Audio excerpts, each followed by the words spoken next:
नमस्कार। दी public India में आपका हार्दिक स्वागत है। आज जिस विषय पे मैं आपसे चर्चा करना चाहता हूं, एक बड़ा चर्चा का विषय बना हुआ है। दोनों पक्षों से बना हुआ है, सत्ता पक्ष की तरफ से भी बना हुआ है और विपक्ष की तरफ से भी बना हुआ है। जो कांग्रेस ने अपने मैनिफेस्टो में कहा और जो राहुल गांधी ने भी कहा, उन्होंने कहा इनकम डिस्ट्रीब्यूशन सर्वे होगा और जिनका अधिकार है उनके अधिकार उनको मिलेंगे।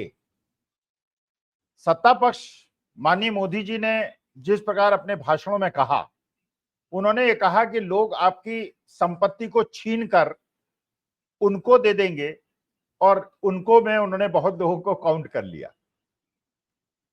अब कांग्रेस की तरफ से भी थोड़ा डिफेंसिव खेलना उन्होंने शुरू किया। उन्होंने स्पष्टीकरण देना शुरू किया कि हम किसी से छीन के किसी को नहीं देंगे और जो सोशो इकोनॉमिक सर्वे होगा उससे पता चलेगा किसकी आर्थिक सामाजिक स्थिति क्या है और जो वंचित है, जो शोषित है, जो उपेक्षित है, जिसे उसके अधिकार नहीं मिले हैं, उनको अधिकार देने का प्रयास होगा। अब इसको बार बार चर्चा का विषय बनाया जा रहा है और इसमें बहुत सारी चर्चा हो रही है। अब मैं अपना निजी विचार इसमें प्रकट करता हूं। देखिए, राजनीतिक पृष्ठभूमि कुछ भी हो, बाकी इस पे टिप्पणियां कुछ भी हो, कोई कुछ भी सोचे और कुछ भी कहे, वामपंथी कहे, लेफ्टिस्ट कहे, अर्बन नक्सल कहे, नक्सलाइट कहे, जो मन आए कहे, लेकिन मेरा यह स्पष्ट मानना है कि हमारे देश में अगर 142 करोड़ की जनसंख्या है और 80 करोड़ लोगों की स्थिति यह है कि 5 किलो अनाज पे वो निर्भर है। देश के अधिकांश जनसंख्या की अगर यह स्थिति है कि वो अपने बच्चों को प्राइवेट स्कूल में नहीं पढ़ा पाते, स्कूलों का निजीकरण कराया जा रहा है, वो अपने परिवार के सदस्यों का ट्रीटमेंट नहीं करा पाते क्योंकि सरकारी हॉस्पिटल्स का निजीकरण किया जा रहा है, तो मेरे ख्याल से ये स्थिति ठीक नहीं है। जब हम लोग बच्चे थे और मेरी उम्र के लोग, जो लोग अपने बचपन को याद करते होंगे, हम लोग सब सरकारी स्कूलों में पढ़े हैं और सरकारी हॉस्पिटल्स में ही हम लोगों ने अपना इलाज कराया है और बहुत छोटी सी पर्ची पे इलाज कराया है और बहुत छोटी सी फीस पे हमने पढ़ाई की है। जीआईसी इलाहाबाद में पढ़ा, मुझे याद ही नहीं कि कब हम फीस दिया करते थे। बीएचयू से इंजीनियरिंग की, मुझे याद नहीं कितनी फीस थी, इतनी कम थी।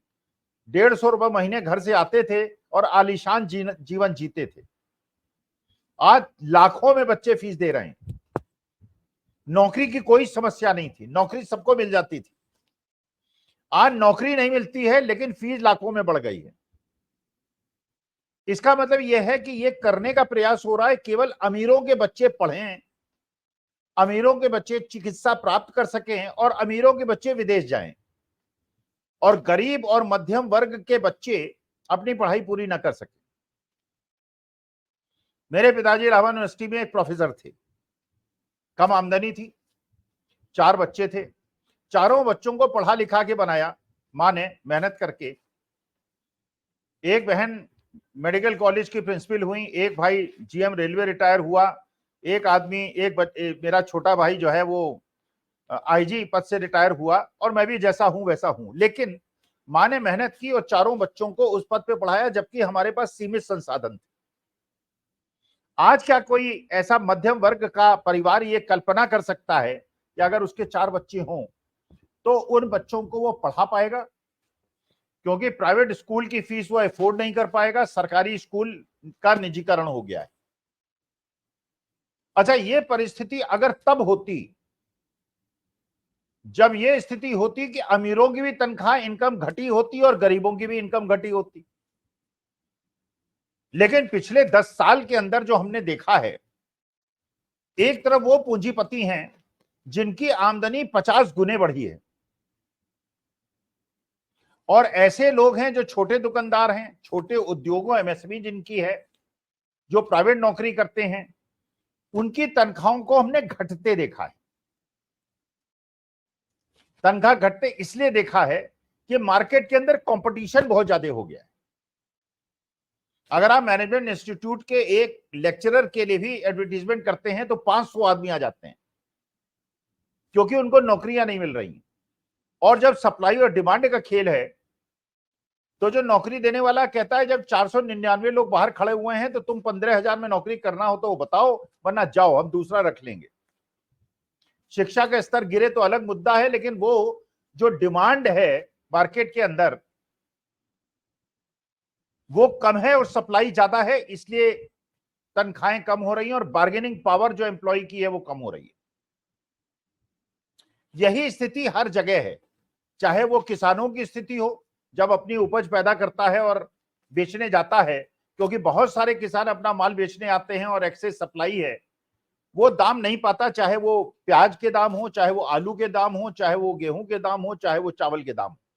सरकारी खरीद नहीं होती, इसलिए प्राइवेट सेक्टर में बेचता है। प्राइवेट सेक्टर में जो चीज एमएसपी जिसकी 2200 रुपए है वो 1700 बेच के उसको आना पड़ता है।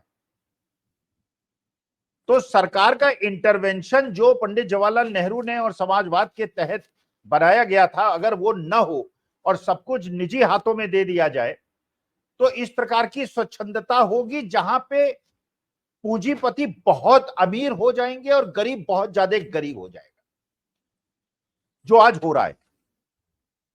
तो अगर कांग्रेस के मैनिफेस्टो में कहा गया कि इनकम डिस्ट्रीब्यूशन सर्वे होगा और इनकम का जो बंटवारा है वो लोगों के संख्या के अनुसार होगा, मैं इसमें कोई गलत बात नहीं समझता, ये बिल्कुल उचित है। वो इसलिए उचित है कि एक अमीर का बच्चा क्योंकि पढ़ेगा, क्योंकि विदेश में जाके शिक्षा प्राप्त करेगा तो अयोग्य होने के बावजूद ऊंचे पदों पे जाके बैठ जाएगा, और गरीब का बच्चा उसके माता पिता के पास क्योंकि वहन करने के लिए संसाधन नहीं है, वो नहीं पढ़ पाएगा, आगे नहीं बढ़ पाएगा।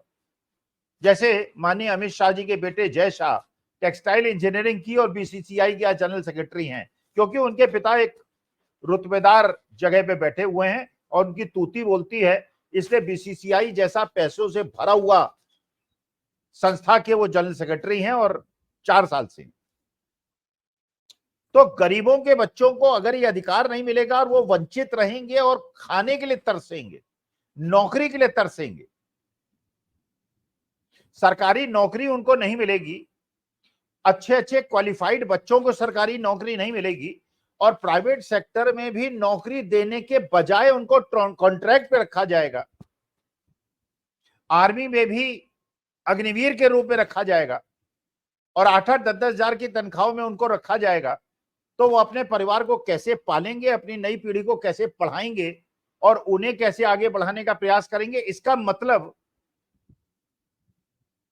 जो सरकारी संस्थाओं का निजीकरण करके रिजर्वेशन तो खत्म किया ही जा रहा है, गरीब और मध्यम वर्ग को आगे बढ़ने से भी रोका जा रहा है।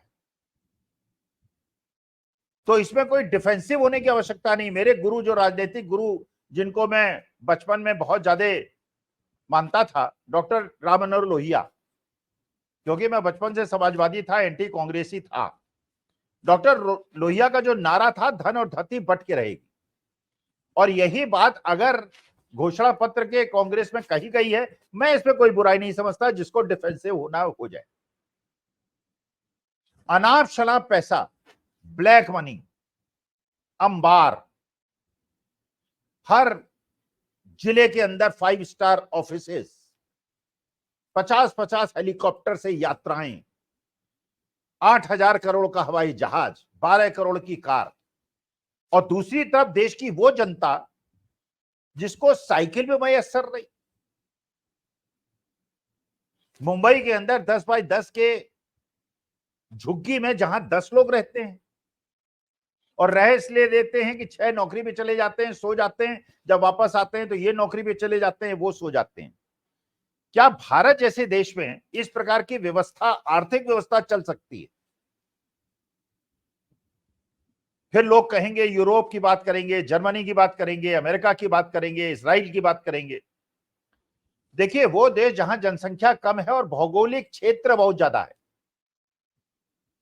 वहां पे ये पूंजीवाद का मॉडल चल सकता है।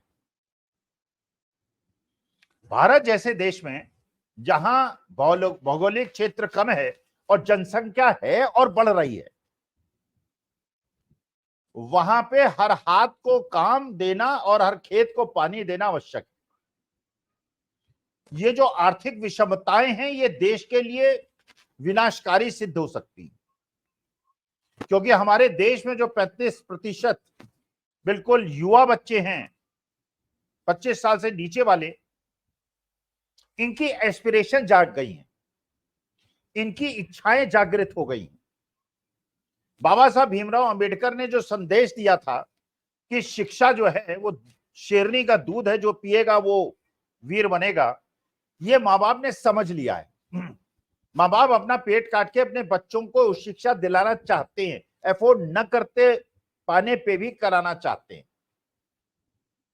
अगर इन बच्चों की जगी हुई अपेक्षाएं और एस्पिरेशन और माँ बाप की एस्पिरेशन और अपेक्षाएं पूरी नहीं होंगी, ये जो हमारा डेमोग्राफिक डिविडेंड है ये डिजास्टर बन जाएगा और देश के लिए हानिकारक होगा। तो क्या ये उचित है चंद पूंजीपतियों के हाथ में सारी संपदा इकट्ठी हो जाए और उन पर कोई रोक ना हो? आपने पिछले 10 साल में देखा, 6-7 साल पहले कॉर्पोरेट टैक्स को कम किया गया। इसका मतलब एक कंपनी अगर 100 करोड़ का प्रॉफिट कमाती है और पहले अगर वो 35 करोड़ का टैक्स देती थी, अब वो 25 करोड़ का टैक्स देगी, मतलब 10 करोड़ का टैक्स कम हो जाएगा।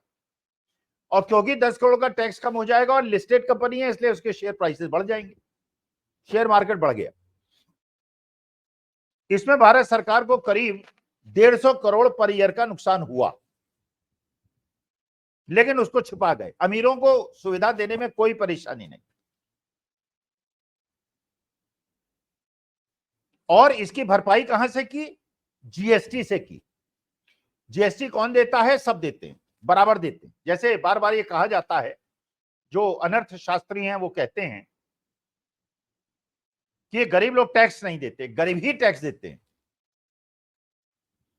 पेट्रोल डीजल अगर एक मर्सिडीज वाला डलवाने जाता है या एक डीजल अपने ट्रैक्टर में डलवाने एक किसान जाता है, टैक्स दोनों बराबर देते हैं।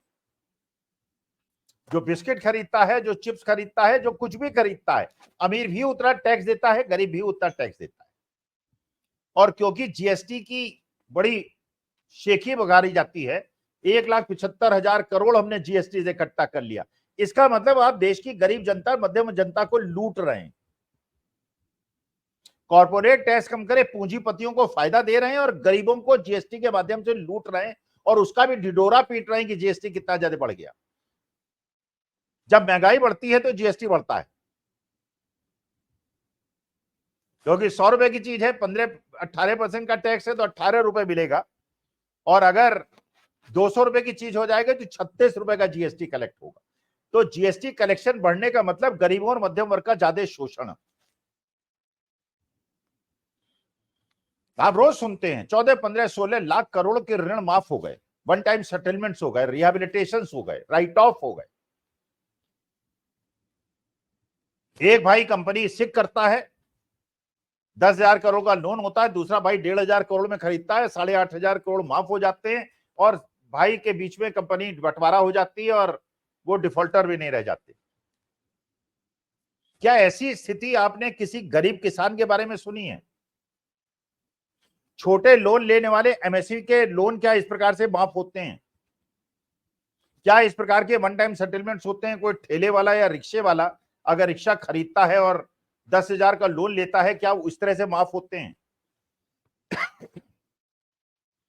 तो सवाल यह है कि ये जो अमीरों के लिए ऐसी स्कीम्स बनाई गई हैं कि अमीर के अमीर होते चले जाएं और गरीबों का उनके हाथों से शोषण हो और वो गरीब से गरीब होते चले जाएं और केवल 5 किलो अनाज पर निर्भर कर जाएं। अगर कांग्रेस का मैनिफेस्टो ये कहता है कि सर्वे होगा, मुझे इसमें कोई खराबी नजर नहीं आती। जिसको कहना अर्बन नक्सल कहे, वामपंथी कहे, वो नहीं वामपंथी, लेकिन अगर गरीबों को सुविधा दिलाने को वामपंथ माना जाता है और पूंजीपतियों को लाभ दिलाने के लिए और उनको सारी सुविधाएं देने के लिए और देश की सारी संपदा उनको सौंप देने को राइट कहा जाता है, तो राइट के बजाय मैं लेफ्ट में हूं। मुझे लेफ्ट, और हमारे यहां तो वैसे भी हिंदुस्तान के अंदर लेफ्ट हैंड ड्राइव है तो लेफ्ट ही हैंड चलेंगे, लेकिन देश की गरीब जनता, वंचित जनता, उपेक्षित जनता का अगर इस प्रकार शोषण होगा तो ये देश के स्वास्थ्य के लिए अच्छा नहीं होगा। जैसे आपने सुना होगा कॉर्पोरेट सोशल रिस्पॉन्सिबिलिटी, CSR, माने कंपनियों से अपेक्षा की जाती है कि जो प्रॉफिट कमाए उसका सामाजिक वितरण करे। जैसे जमशेदपुर के जो लोग होंगे वो जानते हैं कि जमशेदपुर के अंदर टाटाज ने जमशेदपुर को बहुत बड़ा टाउनशिप बना दिया। अच्छा, इसी प्रकार बिरलाज ने भी बनाया। इसी प्रकार बिरला जी ने हर शहर में एक अच्छा भव्य मंदिर बनाया, धर्मशालाएं बनाई, जिससे जनता के दुखों को में कमी कर सके। और जनता के दुखों में अगर कमी होगी तो उनकी फैक्ट्री, उनकी कंपनी और उनकी बरकत होगी, क्योंकि अगर एम्प्लॉय और वहां की सोसाइटी खुश नहीं होगी तो उनकी फैक्ट्री भी नहीं चलेगी। ये बात वो समझते थे। तो अगर आप अपनी जनता को केवल बहुत अमीर और बहुत गरीब में बांटना चाहते हैं, भारत जैसे देश में जहां पे जनसंख्या ज्यादा और लगातार बढ़ रही है, ये हमारे यहां ये इकोनॉमिक मॉडल नहीं चल सकता। तो ये चीज जो कही गई है कांग्रेस के मैनिफेस्टो में कि 1 लाख रुपए पर ईयर का हर महिला को मिलेगा, हर पढ़े लिखे बच्चे को स्टाइपेंड मिलेगा, अग्निवीर योजना खत्म होगी, MSP की गारंटी मिलेगी। इसका मतलब यह है देश की जो 80% जनसंख्या है, संपदा उनको दी जाएगी, उनको अधिकार दिए जाएंगे। क्योंकि मैं ये कल्पना करता हूं हिंदुस्तान ऐसा होना चाहिए जिसमें हर घर गरीब से गरीब 15,000 रुपए महीने से कम ना कमाए। अगर नौकरी दे सकें तो नौकरी दें, वरना उसको स्टाइपेंड दें। लेकिन अच्छा, जो ये 15,000 रुपए हर परिवार को मिलेगा तो ये बाजार में जाके चीजों को खरीदेगा तो इंडस्ट्रियल प्रोडक्शन अपने आप बढ़ जाएगा। GDP जो आज 6-7% रहती है 20% हो जाएगी, क्योंकि आज परचेजिंग पावर लिमिटेड हाथों में है। बाकी देश की जनता जो है टुकुर टुकुर आंखों से देखती है, चीजों को खरीद नहीं पाती। तो अगर लोगों के ऋण माफ होते हैं, लोगों को लोन्स पे लोन्स मिलते हैं, बड़े बड़े पूंजीपतियों को, और वो पूंजीपति 10-10, 15-15 हजार करोड़ लूट के विदेश भाग जाते हैं, उनके रेड कॉर्नर नोटिस को वापस ले लिया जाता है, उनको भगा दिया जाता है। और मेरे देश का किसान अगर 1 लाख 2 लाख का लोन ले लेता है और नहीं दे पाता है तो सल्फास खाता है या पेड़ पे लटकता है। क्या देश के लिए अच्छी स्थिति है? तो कांग्रेस के घोषणा पत्र, अच्छा ये फिर एक प्रश्न उठाया जाता है पैसा आएगा कहां से? बताता हूं ये पैसा आएगा कहां से। 15-16 लाख करोड़ जिन लोगों के माफ किए गए हैं उनके जीवन स्तर को देखिएगा, जीवन स्तर में कोई घटोतरी नहीं हुई है। उतनी ही कारें उनके घर में हैं, उतनी आलीशान मकान में रहते हैं, उतने ही नौकर चाकर हैं, उतनी ही विदेश यात्राएं होती हैं, उतने ही उनके बच्चे विदेश में पढ़ते हैं। केवल बैंक से समझौता करके एक 10,000 करोड़ के लोन को 1,000 करोड़ में सेटल करके 9,000 करोड़ सरकार का और हमारे आपका पैसा खा गए। उनसे पैसा वसूला जाएगा, उनके जो घर हैं, उनकी जो कारें हैं, उनकी दुकानें हैं, उनको नीलाम किया जाएगा, उनको नेशनलाइज किया जाएगा। बच्चों को सरकारी नौकरियां दी जाएंगी। मतलब मैं कोई घोषणा पत्र नहीं है, मैं अगर मैं होता प्रधानमंत्री या मेरा घोषणा पत्र होता तो मैं करता। किसी को अधिकार नहीं है 60 कमरे के मकान में रहे, किसी को अधिकार नहीं है कि घर में 6 लोग हों और 20 कारें उसके पास। ये जो फिल्दी रिच का कल्चर स्टार्ट हुआ है देश के लिए अच्छा नहीं है, भारत जैसे देश के लिए अच्छा नहीं। मैं कम्युनिज्म की बात नहीं कर रहा हूं जिसमें सब कुछ सोसाइटी के पास हो, गवर्नमेंट के पास हो, लेकिन अमेरिका में भी, आप यूरोप में भी देख लीजिए, वहां टैक्सेशन कितना ज्यादा है। तो अगर वहां पे यूरोप के अंदर, अमेरिका के अंदर टैक्सेशन ज्यादा है तो टैक्सेशन का उपयोग वो सोशल सिक्योरिटी देने में करते हैं।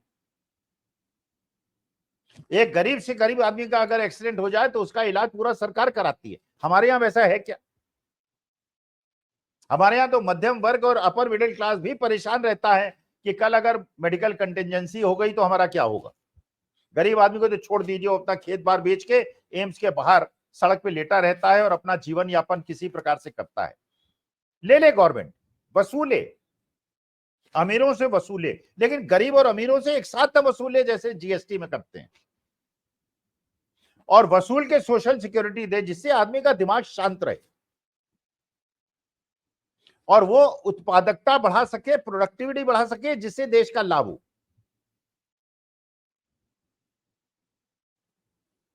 तो अगर इनकम डिस्ट्रीब्यूशन सर्वे होता, अच्छा ऐसे ऐसे लोग भी आपको मिल जाएंगे अगर आप सर्वे करेंगे। 50 करोड़ की कोठी है, 5 साल पहले बनाई है, इनकम टैक्स रिटर्न फाइल करते हैं 1 लाख रुपए का, माने ब्लैक मनी है। तो अगर सही मायने में ब्लैक मनी में रोक लगाई और कठोरता से लगाई, जैसा आंध्र प्रदेश में किया वाईएसआर ने, गरीबों की तरफ देखना होगा, देश के कमजोर वर्ग की तरफ देखना होगा, उसे मजबूत बनाना होगा, जो देश का उपेक्षित समाज है उसको लाभ देना होगा, चाहे वो एससी हो, चाहे एसटी हो, चाहे ओबीसी हो, चाहे कोई हो, आदिवासी हो। और जिस प्रकार से उनका शोषण हो रहा है वो शोषण रुकना चाहिए। और इस अगर कहते हैं कि साहब वो आपकी पैसा छीन लेंगे, अरे जिनको आप संबोधित कर रहे हैं उसकी 10,000 की भीड़ में 9,000 लोग तो ऐसे हैं बेचारे जो अपना जीवन यापन करने में उनको मुश्किल हो रही है। बड़े बड़े पूंजीपति जाके आपकी मीटिंग में नहीं बैठे हैं, गरीब लोग बैठे हैं, मध्यम वर्ग के लोग बैठे हैं जो अपने जीवन यापन के लिए संघर्ष कर रहे हैं।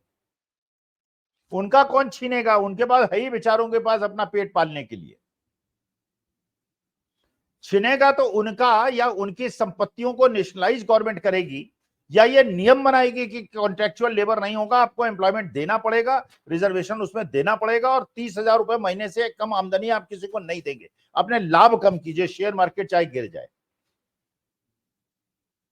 लेकिन जिस प्रकार से लेबर एक्ट में चेंज कराया गया, जिस प्रकार से गरीबों का शोषण, मध्यम वर्ग का शोषण अमीर वर्ग ने किया है पिछले 10 साल में, उसको रोकना होगा। तो बिना किसी भय के, बिना किसी डिफेंस के, बिना किसी स्पष्टीकरण के अगर कांग्रेस अपने मैनिफेस्टो को पुश करती है और कहती है, तो मेरे जैसे मध्यम वर्ग के व्यक्ति को, एक शिक्षक को बहुत अच्छा लगेगा। जो बहुत अमीर हैं वो बहुत अमीर नहीं, आपकी सोशल रिस्पॉन्सिबिलिटी देश के प्रति है, उसका एक हिस्सा गरीबों में बांटिए, या तो सोशल जस्टिस प्रोवाइड कराइए, कॉर्पोरेट सोशल रिस्पॉन्सिबिलिटी कीजिए। 50 गांव हर पूंजीपति जो है आसपास के अडॉप्ट करे और उनकी मेडिकल फैसिलिटी और उनके लिए एजुकेशन फैसिलिटी आप प्रोवाइड कराइए। और नहीं तो सरकारी संस्थाओं का निजीकरण करके जिस प्रकार का शोषण आप कर रहे हैं, वो कांग्रेस के घोषणा पत्र में बिल्कुल स्पष्ट कहा है। जो कहा है मैं उसका समर्थन करता हूं, इसका पुरजोर समर्थन करता हूं। आप लोगों की क्या मान्यता है, आप क्या सोचते हैं, मुझे बताइएगा।